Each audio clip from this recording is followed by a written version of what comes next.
The air in the reception hall thickens with the scent of lilies and too many perfumes, a cloying sweetness that catches in my throat. Champagne bubbles pop and fizz around me, a soundtrack of forced gaiety. My smile feels brittle, a fragile mask I've been wearing for hours. I watch my sister, radiant in white lace, surrounded by a swirling vortex of congratulatory cousins and beaming aunts. They call her name, stroke her arm, whisper blessings. She glows, the undisputed center of the universe today. I stand slightly apart, near a table laden with untouched mini quiches, observing the orbit of my family.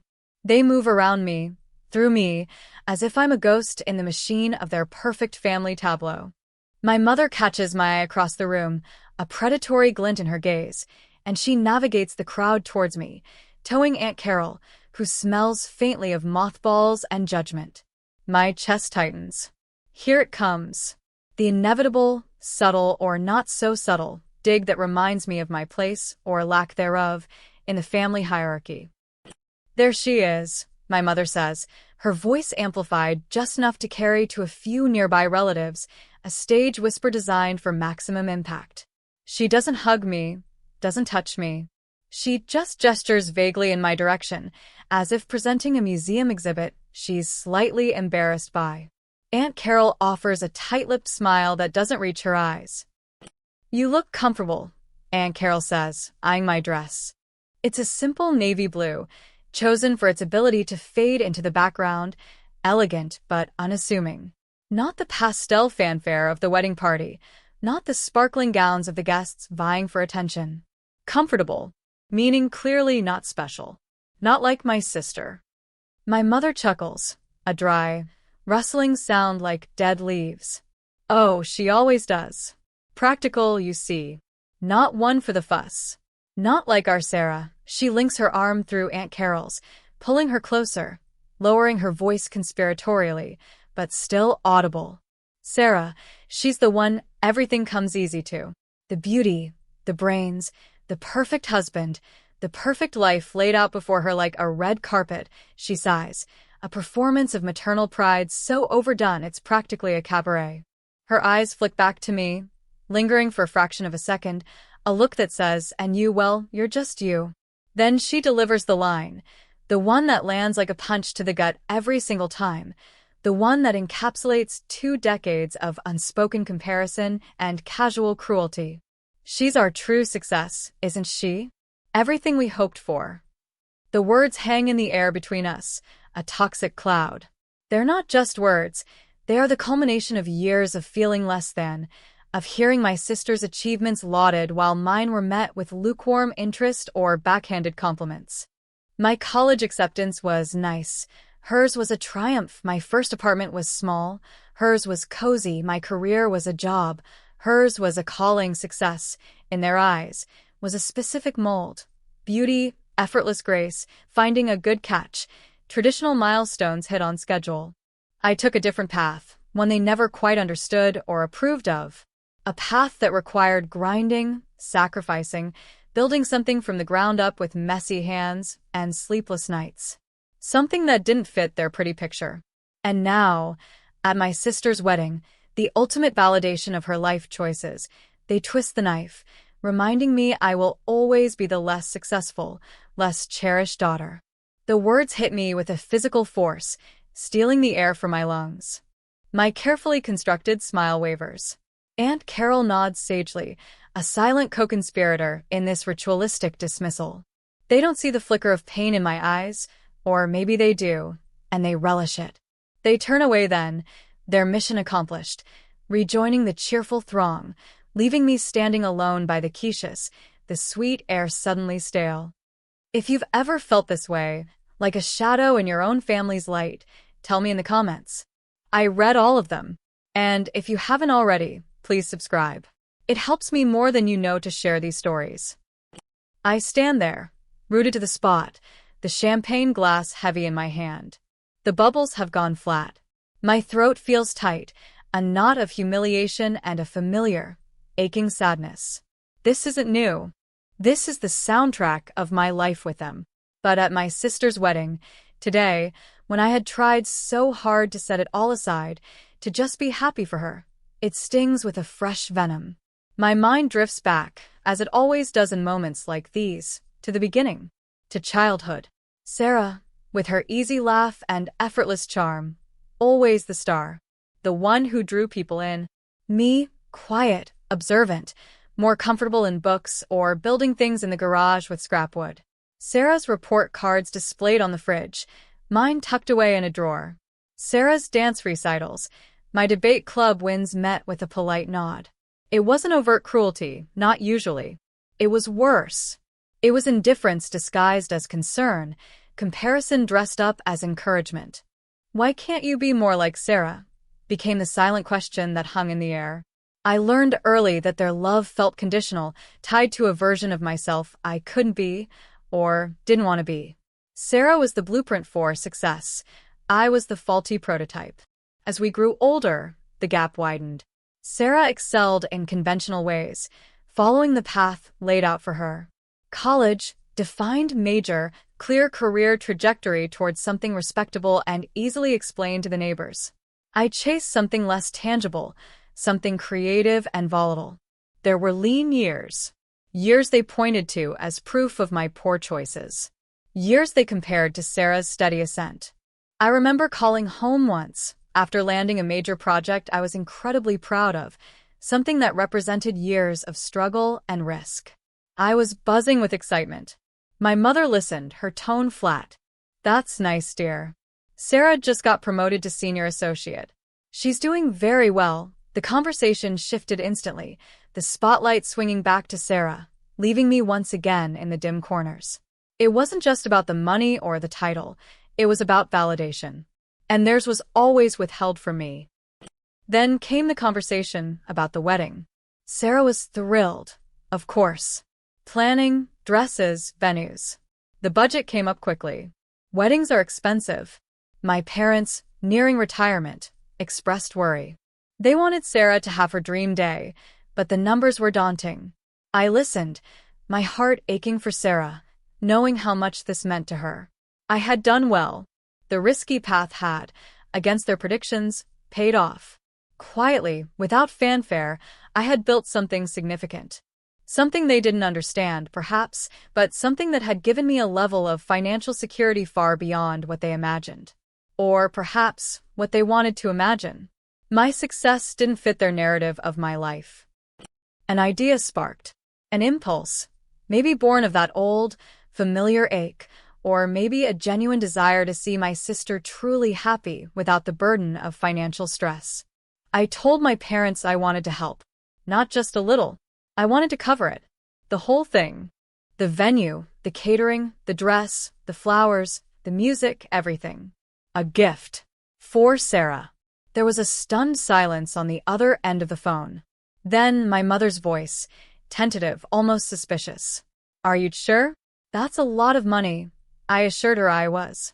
There was no effusive gratitude, no overwhelming pride, just a cautious acceptance. My father mumbled a thank you. My mother instructed me on which vendors they were considering, reminding me to be mindful of costs, as if I hadn't just offered to underwrite the entire affair. It was transactional, devoid of the emotional warmth you might expect. It felt less like a generous gift and more like I was finally being allowed to pay my way into their good graces, and even then with caveats. The irony wasn't lost on me.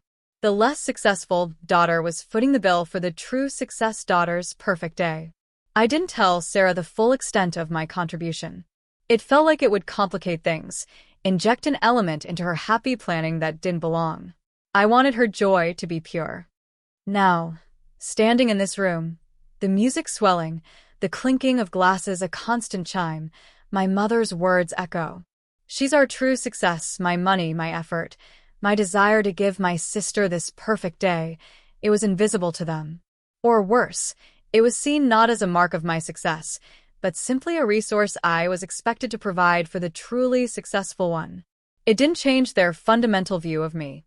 I was still the side story, the less important narrative. The officiant, Pastor Evans, a kindly man with a warm smile, makes his way to the podium. He's about to give a speech, Perhaps share a story about Sarah and her new husband, Mark. I shift my weight, my navy dress feeling suddenly heavy, like a shroud. My internal monologue is a low hum of resentment and hurt. She's our true success. The words play on repeat.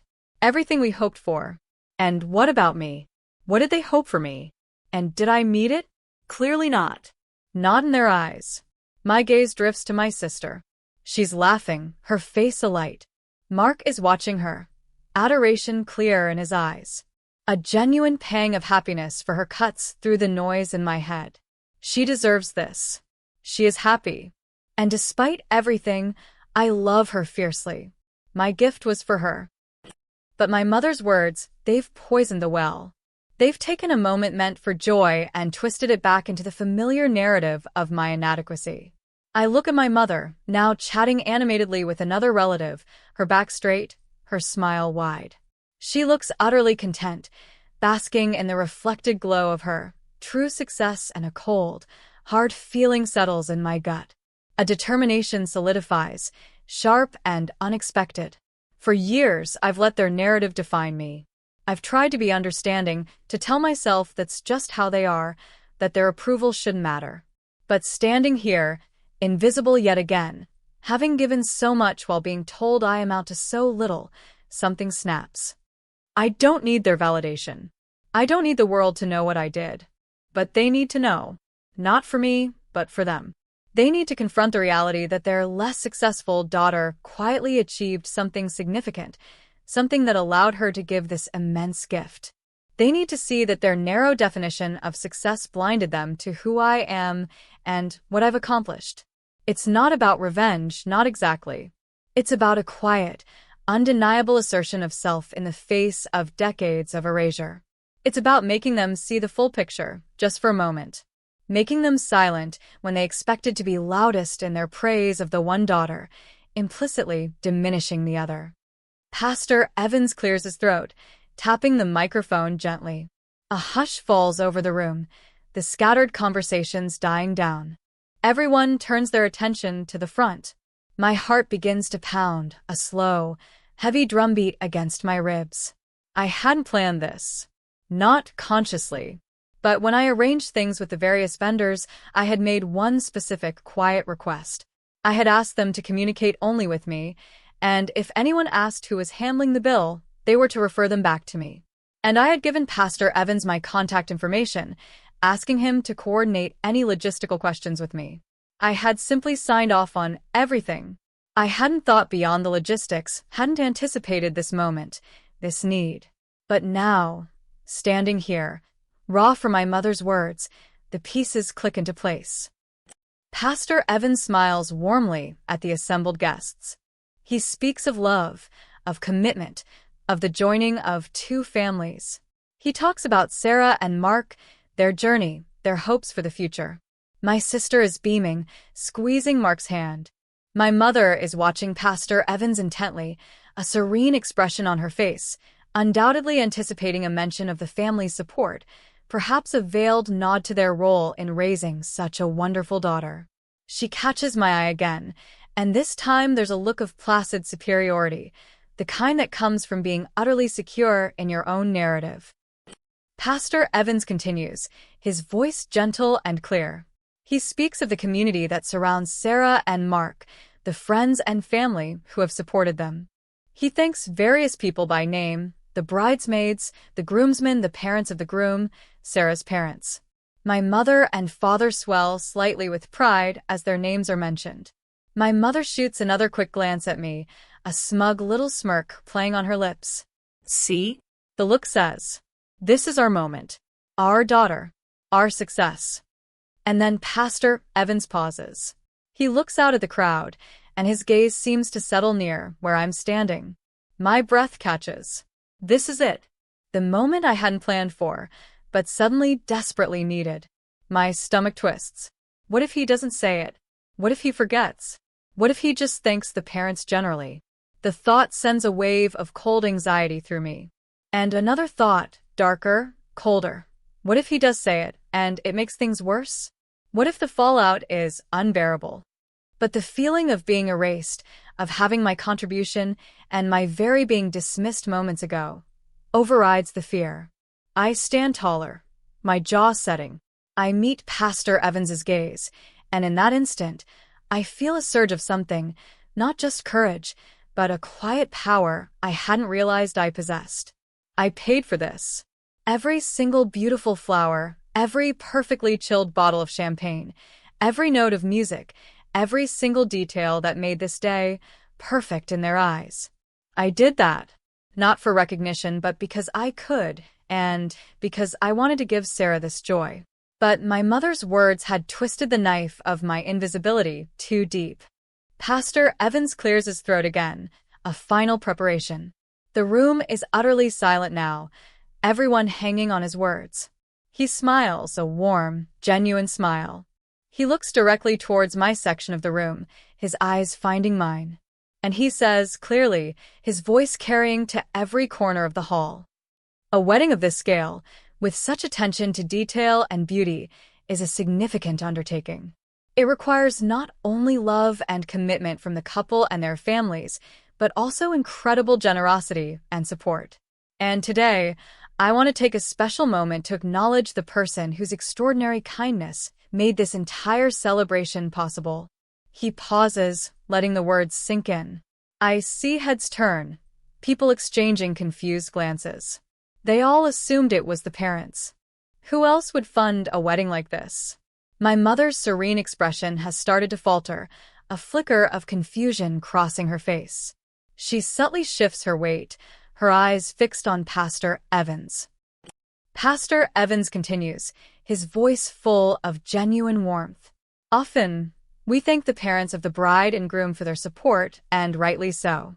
But in this instance, the vast majority of the expenses, everything from the stunning venue to the beautiful flowers you see around you, to the wonderful meal we are about to share, has been graciously provided by a single, incredibly generous individual. He turns slightly, gesturing towards me.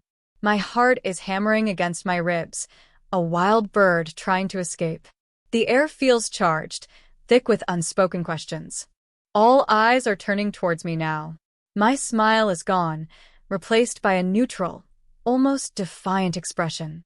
I don't look at my mother yet. I keep my gaze steady on Pastor Evans. He beams at me. We owe a tremendous debt of gratitude to Sarah's sister, my name, for her overwhelming generosity and love that has created this unforgettable day for Sarah and Mark. My name, on behalf of everyone here, especially Sarah and Mark, thank you. He finishes, and there's a beat of stunned silence that feels like an eternity. Then, a ripple starts. A few people start clapping, then more, the sound building into genuine applause. It's not the polite, scattered applause for the parents. It's louder, sustained, filled with surprise and genuine appreciation. People are turning in their seats to look at me, their faces a mixture of curiosity and dawning realization. And finally, I look at my mother. Her face is a mask of absolute shock. The smugness is wiped clean, replaced by disbelief, confusion, and something else cold, dawning horror. Her mouth is slightly open. Her eyes are wide, darting between me and Pastor Evans, then back to me. Aunt Carol next to her looks equally stunned, her tight-lipped smile gone. My mother's hands, which were linked with Aunt Carol's moments ago, are now clenched at her sides. She's frozen, utterly silent, in the middle of a room filled with the sound of applause for the daughter she just dismissed as not being the true success. The contrast is brutal, stark, and incredibly satisfying. The applause continues, washing over me. It's not the validation I craved my whole life, not the love and acceptance I yearned for my family. But it is recognition. It is the truth being spoken aloud, undeniable, in the very space where I was moments ago made to feel small and insignificant. And seeing my mother's face, her utter speechlessness, the way her carefully constructed narrative has crumbled in an instant, it's a cold, sharp taste of vindication. People are starting to approach me now, murmuring thanks, expressing surprise. I had no idea.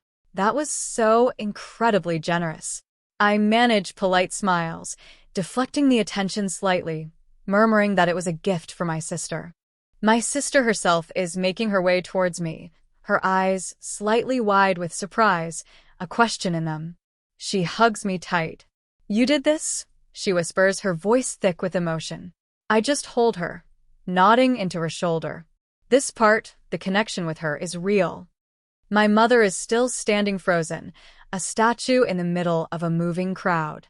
My father has put a hand on her arm, whispering something, but she doesn't seem to hear him. Her eyes are still fixed on me, but the look has changed again.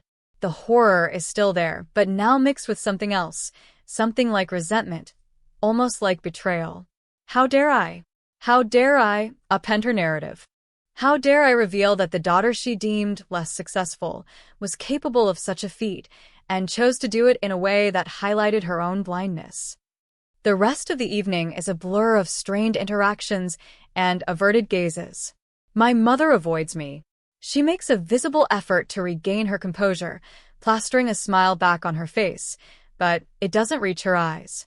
When people congratulate her on the beautiful wedding, she accepts the praise, but her responses are clipped, her eyes darting towards me.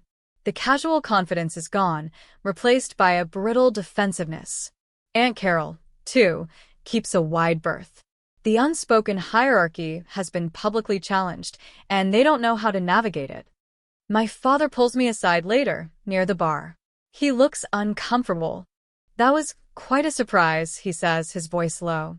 He doesn't thank me, not really. He just looks at his shoes. "Your mother didn't realize," he trails off. "Didn't realize I was capable? Didn't realize I would allow it to be known?" Both, I suspect. I just nod, saying nothing. There's nothing to say. The truth is out. Their perception is challenged. The rest is up to them. Sarah seeks me out again before the night ends. She's sobered a bit now, her initial surprise giving way to a deeper understanding. "Why didn't you tell me?" she asks, her voice soft. I shrug. "It was a gift," I say simply. "I just wanted you to have the day you dreamed of." She looks at me, her eyes filled with a complicated mix of gratitude, love, and perhaps a dawning realization of the dynamic I've lived with. She hugs me again, tighter this time. "Thank you," she whispers. "Really?